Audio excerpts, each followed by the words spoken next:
Hi guys, welcome to lecture 4 of class 9th economics. तो इसमें हम कुछ टॉपिक्स के बारे में पढ़ेंगे, infant mortality rate, birth rate, death rate, unemployment और भी बहुत सारी चीज़ें। तो सबसे पहले जानते हैं what is infant mortality rate. तो इन्फेंट मॉर्टेलिटी रेट या फिर डेथ रेट वो होता है कि death of babies under 1 years of age per 1000 life, मतलब जो 1000 बच्चे पैदा होते हैं उसके अंदर कितने बच्चे मर जाते हैं पैदा होते ही, वो इन्फेंट मॉर्टेलिटी रेट कहला जाता है। दैट इज़ पर 1000 babies, okay, in a year. Okay, so the infant mortality rates have come down from 147 in 1950s to 30 in 2020s. Okay, so ये अच्छा improvement है। अभी जानते हैं what is birth rate. So birth rate, it is the number of live births पर 1000 people in a population in a given year. मतलब 1000 बच्चे जो पैदा होते हैं उसमें से कितने जीवित रहते हैं वो बर्थ रेट है, ओके, पर 1000 people. सो डेथ रेट ये है कि डेथ रेट या फिर mortality rate is the number of deaths occurring in a population during a specific period of time experts expressed as death per 1000 और death plus पर 1 lakh people. मतलब 1000 लोगों में या हर 1 लाख लोगों में कितने लोग मरते हैं उसे डेथ रेट या मॉर्टेलिटी रेट कहा जाता है, ओके। अभी डिस्कस करेंगे अनएम्प्लॉयमेंट के बारे में। So unemployment is said to exist when people who are willing to work and are actively searching for job but they can't find a job. मतलब कोई बंदा अगर काम करना चाहता है, काम ढूंढ रहा है लेकिन उसे काम नहीं मिल रहा है तो उसे अनएम्प्लॉयड कहेंगे, उस सिचुएशन को अनएम्प्लॉयमेंट कहेंगे, okay. So the workforce population हमारे देश में 15 से 59 साल के लोग हैं, वो वर्कफोर्स पॉपुलेशन में आएंगे। सो अनएम्प्लॉयमेंट बोथ अर्बन और रूरल एरियाज़ में दोनों जगह होता है, लेकिन नेचर ऑफ अनएम्प्लॉयमेंट डिफर करता है। जैसे कि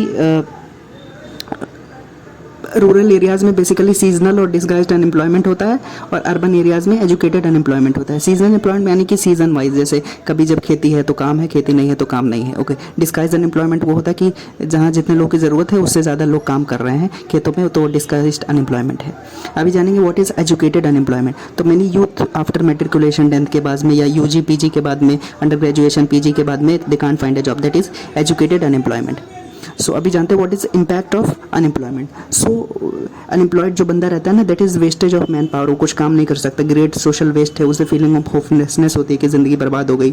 सो there is increased economic overload, मतलब जो काम कर रहे हैं उनके ऊपर लोड है, that adversely affects there quality of life. मतलब अगर वो काम कर रहे होते तो कहीं पे उनकी क्वालिटी ऑफ लाइफ और अच्छी होती, ओके, वो बहुत सारी चीज़ें अफोर्ड कर पाते। So the increase in unemployment is an example of A depressed economy. मतलब वो दिखाता है कि हमारी इकोनॉमी अच्छी नहीं चल रही है अगर बहुत ज़्यादा हमारे देश में अनएम्प्लॉयमेंट बढ़ेगा तो।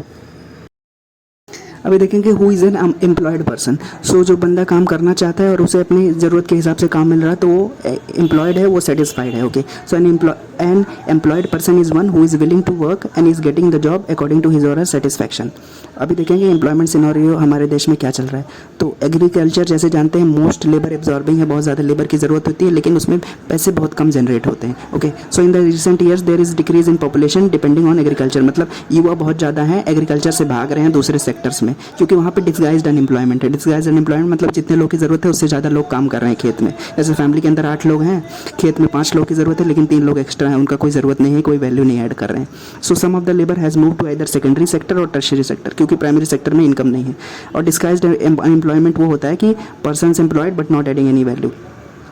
जैसे कि किसी भी खेत में 5 लोगों की ज़रूरत है लेकिन 8 लोग काम कर रहे हैं, वो जो एक्स्ट्रा 3 लोग हैं वो कोई वैल्यू नहीं ऐड कर रहे हैं, ओके। अभी जानेंगे poverty as a challenge. So poverty मतलब यानी कि गरीबी, it is portrayed through various indicators like levels of income, levels of consumption. तो हमारे देश में बहुत सारी टास्क फोर्स बनी 1971 में, 2011 में, जो डिटरमाइन करते हैं पॉवर्टी लेवल्स को based on income and consumption of the people of the country, okay.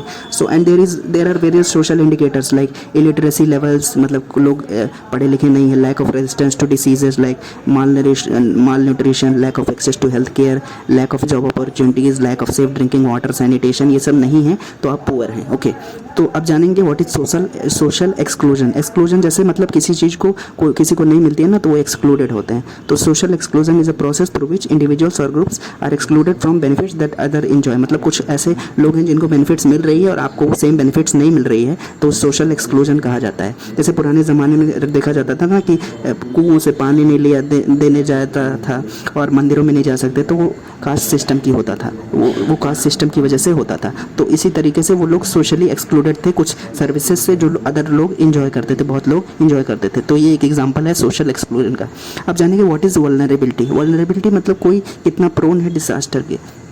So vulnerability to poverty describes greater probability to remain poor, मतलब जो लोग वल्नरेबल हैं इकोनॉमिकली या सोशली वल्नरेबल हैं वो ज़्यादा पुअर रहते हैं, हमेशा देखा जाता है। Okay, so they are at increased risk of disaster, और उन्हें बहुत ज़्यादा बीमारियां भी होती हैं, वो अपने ट्रू पोटेंशियल को रियलाइज़ नहीं कर पाते, तो ऐसे लोग वल्नरेबल कहलाते हैं। ऐसे लोग वल्नरेबल जो होते हैं वो पुअर भी रहते हैं, they are at greater risk of poverty. Okay, so these were the few things about today's class. If you have any doubts you can ask in comment section. Thank you so much for watching. Bye bye.